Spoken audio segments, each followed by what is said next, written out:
تو ان میں سے بھی 300 الگ ہو گئے تھے۔ عبداللہ بن ابی اپنے لشکر کو لے کر الگ چلا گیا تھا۔ وہ اس کے اندر چونکہ منافقت تھی، تو جب اسے موت سامنے نظر آئی تو اس نے اپنے قدم پھیر لیے اور اپنی لوگوں کو لے کر الگ ہو گیا۔ اگلی آیت ہے بلا ان تصبروا وتتقوا ویأتوکم من فورہم ھذا یمددکم ربکم بخمسۃ آلاف من الملائکۃ مسومین۔ بے شک اگر تم صبر کرو، کون سی خوبی اپنے اندر پیدا کرنے کی ضرورت تھی؟ صبر کی۔ صبر بہت بڑی نعمت ہے۔ جو اللہ کی طرف سے کسی کو عطا ہو جائے تو صبر کرنے والوں کا اللہ ساتھ دیتا ہے، صبر کرنے والوں سے اللہ محبت کرتا ہے۔ کیسی بھی سچویشن ہو اس میں صبر کا دامن کبھی ہاتھ سے نہیں چھوٹنا چاہیے، اور خدا سے ڈرتے ہوئے کام کرو تو جس آن دشمن تمہارے اوپر چڑھ کر آئیں گے اسی آن تمہارا رب 3000 نہیں بلکہ 5000 صاحب نشان فرشتوں سے تمہاری مدد کرے گا۔ دیکھیں اللہ تعالیٰ نے کتنی بڑی خوشخبری دی اپنی جماعت کو، ان کے قدم جمانے کے لیے، تاکہ وہ لڑکھڑائیں نہ، وہ ان کے دل نہ ڈولیں اور وہ پوری دل جمی کے ساتھ دشمن کا مقابلہ کریں۔ اگلی آیت ہے وَمَا جَعَلَهُ اللَّهُ إِلَّا بُشْرَىٰ لَكُمْ وَلِتَطْمَئِنَّ قُلُوبُكُمْ بِهِ وَمَا النَّصْرُ إِلَّا مِنْ عِندِ اللَّهِ الْعَزِيزِ الْحَكِيمِ۔ یہ بات اللہ نے تمہیں اس لیے بتا دی ہے کہ تم خوش ہو جاؤ اور تمہارے دل مطمئن ہو جائیں۔ فتح و نصرت جو کچھ بھی ہے اللہ کی طرف سے ہے، جو بڑی قوت والا اور دانا و بینا ہے، کہ فتح اللہ کے ہاتھ میں ہے، وہ جس کو چاہے عطا کرے۔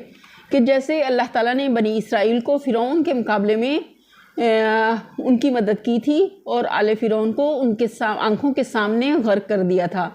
فرعون بہت جابر ظالم بادشاہ تھا، اس نے بنی اسرائیل پر ظلم کے پہاڑ توڑے ہوئے تھے، تو پھر اللہ تعالیٰ نے ان کا انجام کیا کیا کہ دنیا میں ان کو غرق کر دیا، اور آنے والے وقت کے لیے اس کی لاش کو اللہ نے بچا کے رکھا اور اس کو نشانی بنا دیا۔ اگلی آیت ہے لِيَقْطَعَ طَرَفًا مِّنَ الَّذِينَ كَفَرُوا أَوْ يَكْبِتَهُمْ فَيَنقَلِبُوا خَائِبِينَ۔ اور یہ مدد وہ تمہیں اس لیے دے گا تاکہ کفر کی راہ چلنے والوں کا ایک بازو کاٹ دے، یا ان کو ایسی ذلیل شکست دے کہ وہ نامرادی کے ساتھ پسپا ہو جائیں۔ کہ اللہ تعالیٰ نے یہ مدد کیوں بھیجی؟ تاکہ کفر کی راہ چلنے والوں کا بازو کاٹ دیا جائے، ان کی قوت ختم کر دی جائے، اور ان کو ایسی ذلیل شکست دے کہ وہ نامراد ہو جائیں۔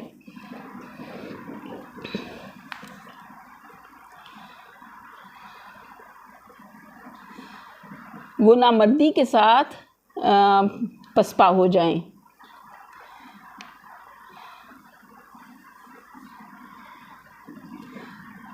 لِيَقْطَعَ طَرَفًا مِّنَ الَّذِينَ كَفَرُوا أَوْ يَكْبِتَهُمْ فَيَنقَلِبُوا خَائِبِينَ۔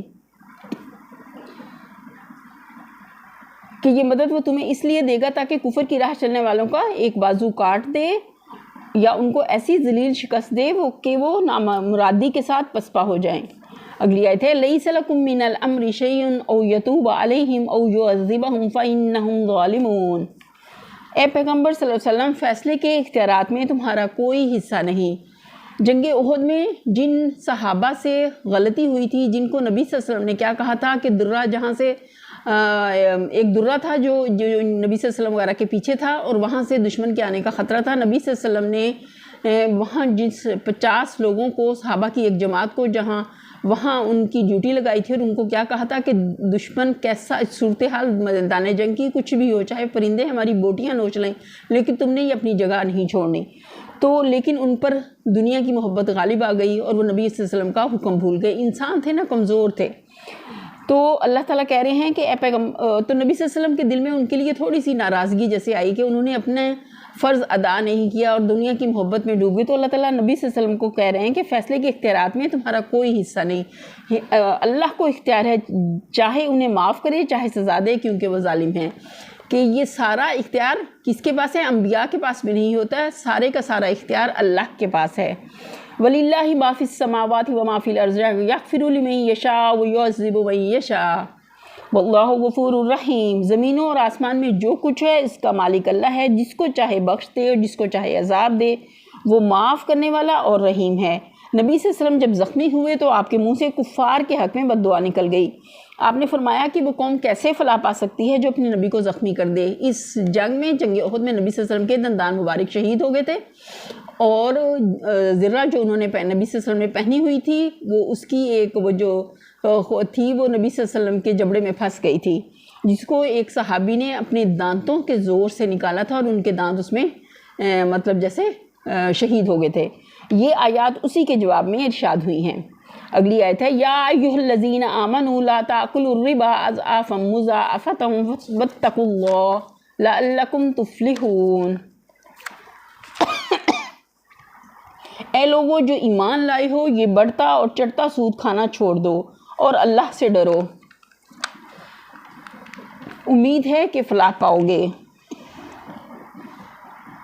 احد کی شکست کا سب سے بڑا سبب یہ تھا کہ مسلمان عین کامیابی کے موقع پر مال کی طمع سے مغلوب ہو گئے اور اپنے کام کو تکمیل تک پہنچانے کی بجائے غنیمت کی لوٹنے میں لگ گئے۔ اس لیے حکیم مطلق نے اس حالت کی اصلاح کے لیے زر پرستی کے سرچشمے پر بند باندھنا ضروری سمجھا اور حکم دیا کہ سود خواری سے باز آ جاؤ، جس میں آدمی رات دن اپنے نفع کے بڑھنے اور چڑھنے کا حساب لگاتا رہتا ہے اور جس کی وجہ سے آدمی کے اندر روپے کی حرص بے حد بڑھتی چلی جاتی ہے۔ اگلی آیت ہے وَاتَّقُوا النَّارَ الَّتِي أُعِدَّتْ لِلْكَافِرِينَ، اور اس آگ سے بچو جو کافروں کے لیے مہیا کی گئی ہے۔ اللہ وہ آگ کتنی شدید ہے کہ ہم تو دنیا کی بھی آگ برداشت نہیں کر سکتے، اللہ تو ہمیں آخرت کے عذاب سے بچا لینا۔ اللہ سے دعا کرتی ہیں اللہم اجرنا من النار۔ اگلی آیت ہے وَأَطِیعُوا اللَّهَ وَالرَّسُولَ لَعَلَّکُمْ تُرْحَمُونَ، کرنے کا کام کیا ہے؟ اللہ سے اور رسول کا حکم مان لو، توقع ہے کہ تم پر رحم کیا جائے گا۔ یہ کرنے کے کام ہے کہ اللہ کا حکم مانا جائے اور اس کے رسول کا۔ صرف اللہ کو نہیں ماننا، اللہ کے احکامات کو بھی ماننا ہے، اور صرف نبی صلی اللہ علیہ وسلم سے زبانی کلامی محبت نہیں کرنی بلکہ ان کی اتباع کرنی ہے، انہوں نے جو تعلیمات ہمیں دی ہیں ان پر خود بھی عمل کرنا ہے اور لوگوں کی بھی اس کی طرف رہنمائی کرنی ہے۔ رسول کا حکم ماننا، توقع ہے کہ تم پر رحم کیا جائے گا۔ پھر آگے ہے وَسَارِعُوا إِلَىٰ مَغْفِرَةٍ مِّن رَّبِّكُمْ وَجَنَّةٍ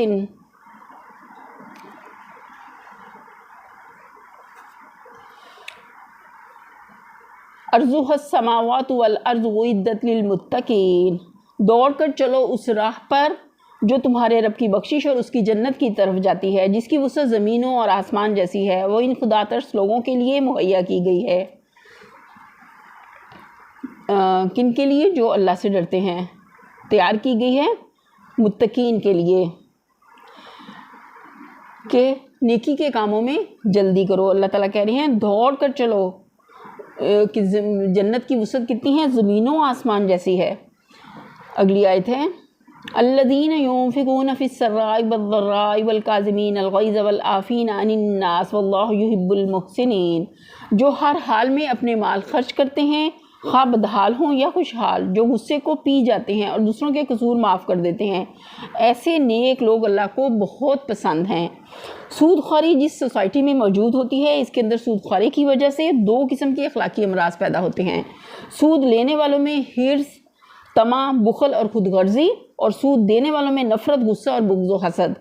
احد کی شکست میں ان دونوں قسم کی بیماریوں کا کچھ نہ کچھ حصہ شامل تھا۔